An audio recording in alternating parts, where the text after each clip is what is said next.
കഴിഞ്ഞ കുറേ കാലമായി തുടരുന്ന ബംഗ്ലാദേശ് മ്യാൻമാർ അതിർത്തിയിലെ സംഘർഷം ഒരു യുദ്ധത്തിൻ്റെ വക്കിലേക്ക് നീങ്ങുന്നു എന്നുള്ളതാണ് ഏറ്റവും പ്രധാനപ്പെട്ട റിപ്പോർട്ട്. കഴിഞ്ഞ കുറേ ദിവസങ്ങളായി തന്നെ മ്യാൻമാറിൻ്റെ ഭൂരിപക്ഷ പ്രദേശം പിടിച്ചെടുത്ത അവിടുത്തെ വിമത സൈന്യമെന്ന് വിശേഷിപ്പിക്കപ്പെടുന്ന അരക്കൻ സൈന്യം ഇപ്പോൾ ബംഗ്ലാദേശിൻ്റെ കൂടുതൽ പ്രദേശങ്ങൾ കടന്നു കയറിയിരിക്കുന്നു, കൂടുതൽ നഗരങ്ങൾ പിടിച്ചെടുത്തിരിക്കുന്നു എന്നുള്ളതാണ് ഏറ്റവും പ്രധാനപ്പെട്ട ഒരു വാർത്ത. ടെക്നാഫ് എന്ന് പറയുന്ന നഗരം ഉൾപ്പെടെ കഴിഞ്ഞ ദിവസം പിടിച്ചെടുത്തത് വിവിധ മാധ്യമങ്ങൾ റിപ്പോർട്ട് ചെയ്തിരുന്നെങ്കിൽ ഇപ്പോൾ ബംഗ്ലാദേശിൻ്റെ തന്ത്രപ്രധാന മേഖലയായ സെൻറ്റ് മാർട്ടിൻ ദ്വീപ്, ഈ ദ്വീപാണ് വലിയ വിഷയമായി വന്നത്. അമേരിക്കയ്ക്ക് നോട്ടമുള്ള ദ്വീപാണ് എന്നൊക്കെയുള്ള വാർത്തകൾ മുൻപ് വന്നിരുന്നു.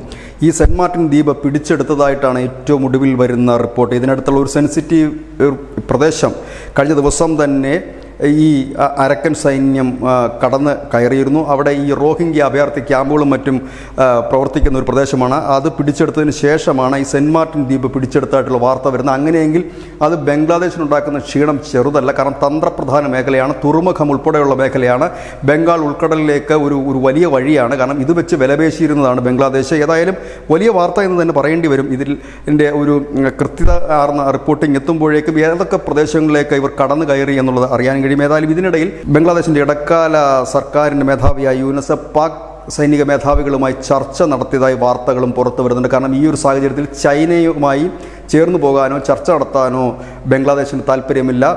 ഇന്ത്യയുമായി ബന്ധം വഷളായിരിക്കുന്നു. ഇപ്പോൾ അവർക്ക് നിലവിൽ ഈ കാര്യങ്ങൾ ചർച്ച ചെയ്യാനും സഹായം അഭ്യർത്ഥിക്കാനും വിശ്വസ്തരായ ഒരു പങ്കാളിയായി പാകിസ്ഥാൻ മാത്രമേ അവശേഷിക്കുന്നുള്ളൂ. പാകിസ്ഥാനിൽ നിന്നും ആളുകളെ കൂടുതൽ എത്തിക്കുന്നതിന് വേണ്ടി കുറച്ച് ദിവസങ്ങൾക്ക് മുമ്പാണ് ബംഗ്ലാദേശ് വിസ നിയമത്തിലൊക്കെ ഇളവ് വരുത്തിയത്. ഒരുപക്ഷെ ഈ അരക്കൻ സൈന്യത്തിൻ്റെ മുന്നേറ്റം മുന്നിൽ കണ്ടുകൊണ്ടായിരിക്കണം അത്തരം നടപടികളിലേക്ക് ബംഗ്ലാദേശ് കടന്നതെന്ന് വേണം ഇത്തരത്തിൽ കരുതാനായി. ഇപ്പോൾ അതുകൂടാതെ തന്നെ ബംഗ്ലാദേശ് ഇപ്പോൾ ഈ പറയുന്ന സെൻറ്റ് മാർട്ടിൻ ദ്വീപിലേക്കുള്ള ഗതാഗതം നിർത്തി വെച്ചിരിക്കുന്നു.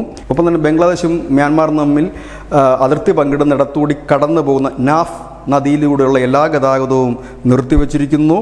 ബംഗ്ലാദേശിൻ്റെ മൗഡോഗോ നഗരത്തിലേക്ക് അരക്കൻ സൈന്യം നീങ്ങുന്നതായിട്ടും വാർത്തയുണ്ട്. അങ്ങനെയെങ്കിൽ അതൊരു വലിയ യുദ്ധത്തിലേക്ക് നീങ്ങാനുള്ള സാഹചര്യം വന്നിരിക്കുന്നു. ഇപ്പോൾ പതുക്കെയെങ്കിലും ബംഗ്ലാദേശ് പത്രങ്ങളും ഈ അരക്കൻ സൈന്യത്തിൻ്റെ കടന്നുകയറ്റത്തെക്കുറിച്ച് റിപ്പോർട്ട് ചെയ്യപ്പെട്ടു തുടങ്ങിയിട്ടുണ്ട്.